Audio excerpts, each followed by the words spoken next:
Hey everybody, Barry here again. Just to recap in the last video, I painted a bunch of stuff, made it look all pretty. Manifolds are up here painted, power steering brackets, turbo, all that stuff, and I went ahead and painted that one to match the engine. And that stuff all came out nice, but I didn't have the fittings that I needed for my remote oil filter, which is mounted right here. I need the fittings to come out of the bottom of that. And I did have, wherever I put it, right here. These are 3/8 NPT, 1/2 inch barb, and the bottom of the oil filter was 1/2 inch NPT. So I got these adapters and screwed them together, and I thought that looks really ugly. It'd work, but it's not that cool. So I called Gander CarQuest, our partner in crime, and said, hey, can you get me a 1/2 inch barb to a 1/2 inch NPT? And he found this hydraulic fitting one, which has a really long barb on it, so I can put 2 clamps. And here's the part number if anybody wants it. Gates G20100-0808. So that's the part number on that bad boy. And this one here, will screw right up into there. And I'll put some thread tape on it or something. And both of those will screw up in there, and that'll work like perfect. This is gonna be great. Mainly because it's only like, I think my highest oil pressure in the LS was 80 pounds. And these are rated for like thousands of PSI. So that's gonna be fine. Be able to slip the hose on over. It's fairly tight, the hose, you gotta work to get it on. 2 clamps. Same thing over here on the oil outlets on the block. They'll come down behind the rack, across here and up into the filter. And I've got that hose here, and I'll show you that in a second. And here's the hose. This is Gates, 200 PSI. It's good for heat, it's barricaded. 1/2 inch diameter, and it can make really tight bends with no issues without kinking. So that's really good hose there. And this comes on a bulk roll, so you just cut off however much you need and just pay for a foot or pay for 2 feet or whatever. So that stuff is easy to use, and you don't have to buy a whole 10-12 foot roll in order to use it. So I'm gonna go down here and cut off the hose from the block and under the cooler here.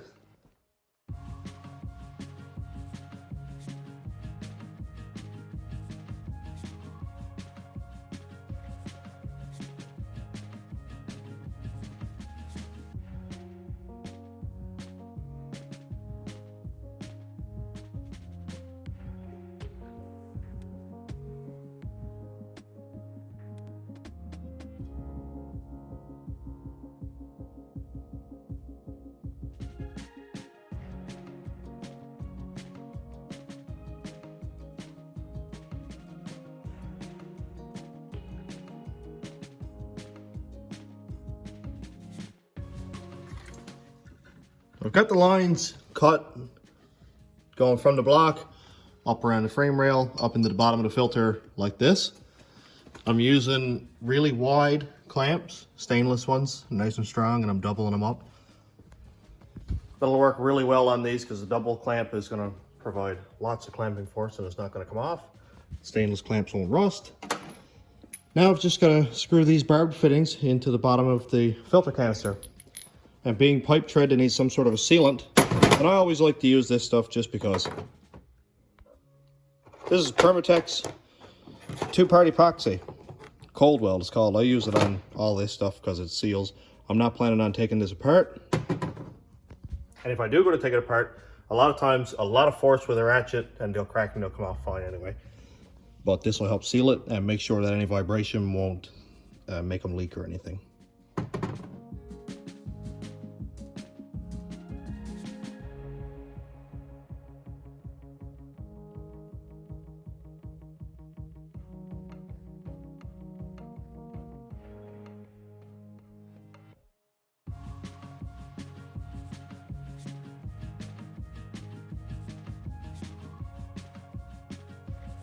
It might be a little difficult to see with all my artificial light, but the hoses come out of the block down here, behind the steering column, up over the cradle, into the bottom of the filter.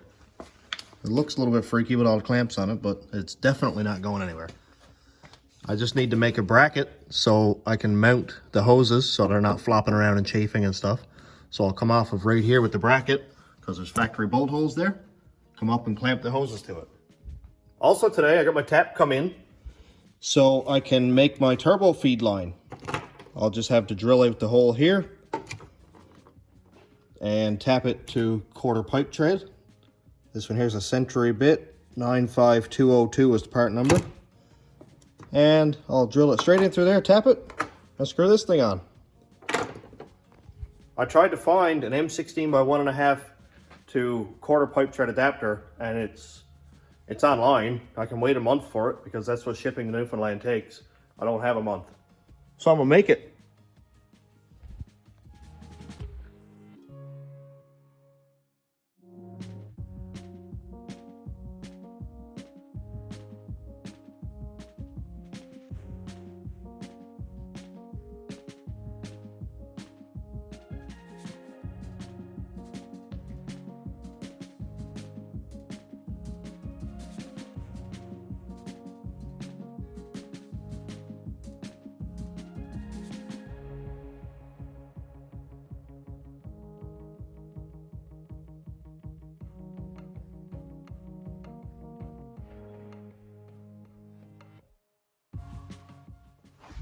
Well, it took a little bit of finesse, but I got it done. And I found that a 12mm and 12-point socket jams onto this tap like perfect, so I can use a ratchet. And I've got it tapped down. I didn't want to go down too far because I could risk making this wall here really thin. And I didn't want to do that because when I screw it in, I don't want it to leak or break or anything like that. So it's well over half the tread now, so it'll be fine. I'll mix up some more of this good old Permatex stuff and screw that in too, and that'll be something else checked off the list.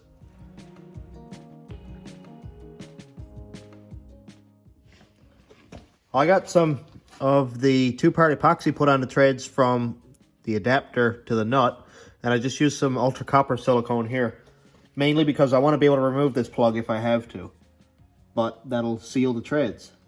I always use ultra copper basically like everywhere because it's wicked stuff. Let's put this thing in.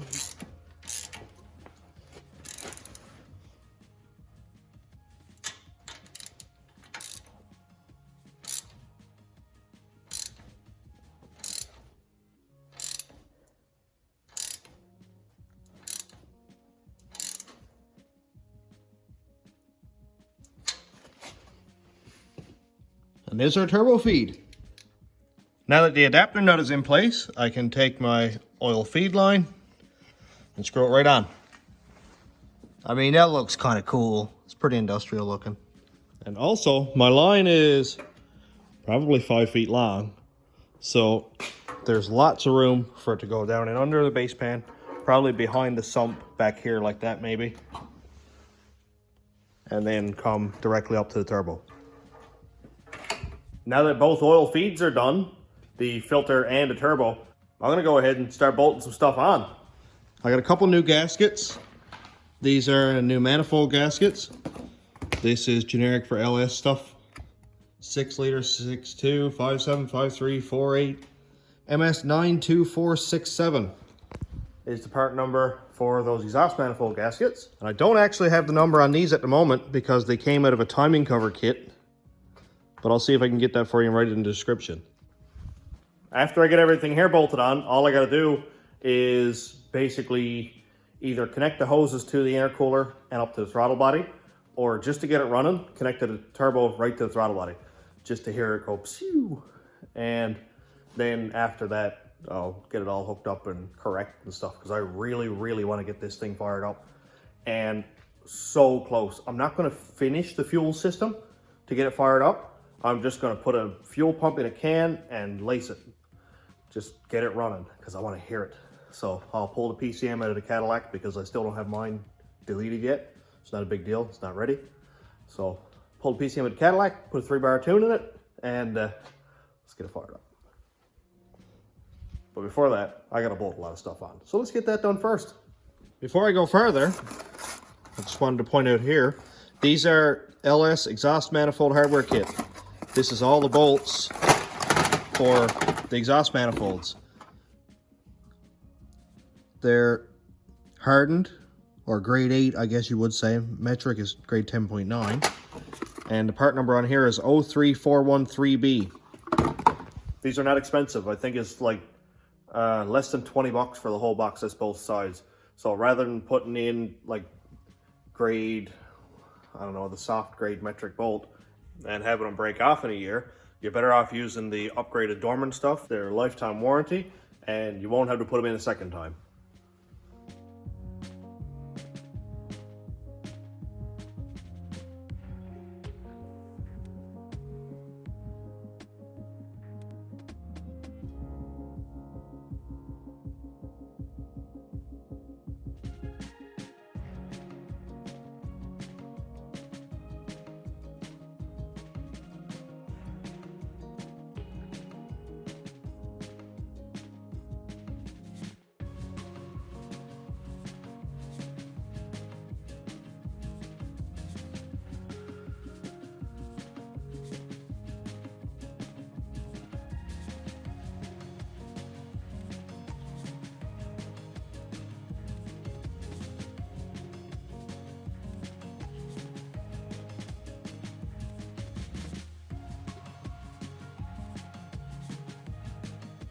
This is starting to look cool. It looks so much better painted up. I gotta cut out a gasket for this one because apparently it's super hard to find a T6 exhaust gasket for like anything around here. So I'll cut one out and mount the turbo, bolt the wastegate onto it over here, and soon ready for the races. Very, very soon. And by races, I mean fire up, go vroom, and then shut it off and work on it more. But I'm not sure when the burnout competition is this year. Brad, if you're watching, like tag me in a post or something. I think it's one of the guys said in August maybe. So I got a little bit of time yet, but I don't care if it doesn't have a front bumper on it. It's going to do burnouts when that competition comes up. I don't care what I don't have done. It's going. So something to look forward to, YouTube peoples. I'm gonna go and paint the throttle body because that's something that I forgot to do and it looks kind of dumb. That nice painted up stuff and then that. So paint that up. Oh God, the bench is a mess. I hate that. And new gasket on right there. New exhaust gaskets, new water pump gaskets. I gotta do a crossover tube. Sadly, I can't do a 4-corner steam tube on this one. Notice something in my eye. I can't do a 4-corner steam tube on this one because the two back holes are plugged or casted shut or something like that. And I know people drill them out and stuff, but I just don't want to mess with this right now, this late in the game, and end up drilling one hole off and then it leaks, and I'd rather not deal with it. But the engine sits back enough anyway that any of the air that's in the back of the cylinder heads are going to find its way to the front. So that'll be fine for that. Oh, I really want to use that turbo. That's the rat rod turbo. That's what's going to make power on the truck. This one was fun. That one's crazy. So I'm going to go finish up for tonight, but I am going to go bolt that turbo on for thumbnail pictures because what's the point of having this whole thing if it doesn't have a shiny purple turbo on it? So let's go bolt that on and then finish her up.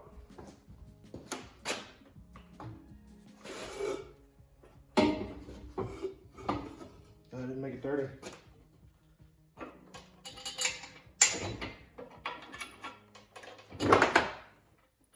I'll get to see if the oil line will fit also now, which is really cool. I might have to do another 90 from this one down to the oil line.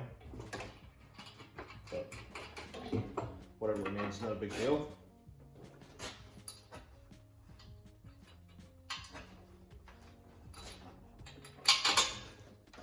I'm really surprised at how much space this van has under the hood. I thought for sure when I first started this that I was going to have to do a lot of cutting, and a little bit of the cowl here and cut the flooring to get the transmission up through is not a big deal. I thought it was going to be a whole lot more than that. Of course I had to make my own cradle, but That's sort of expected, isn't it? God, that looks sick. Oh.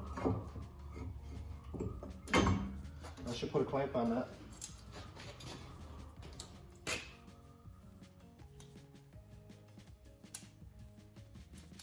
Put a clamp on it before it falls on the floor and destroys itself.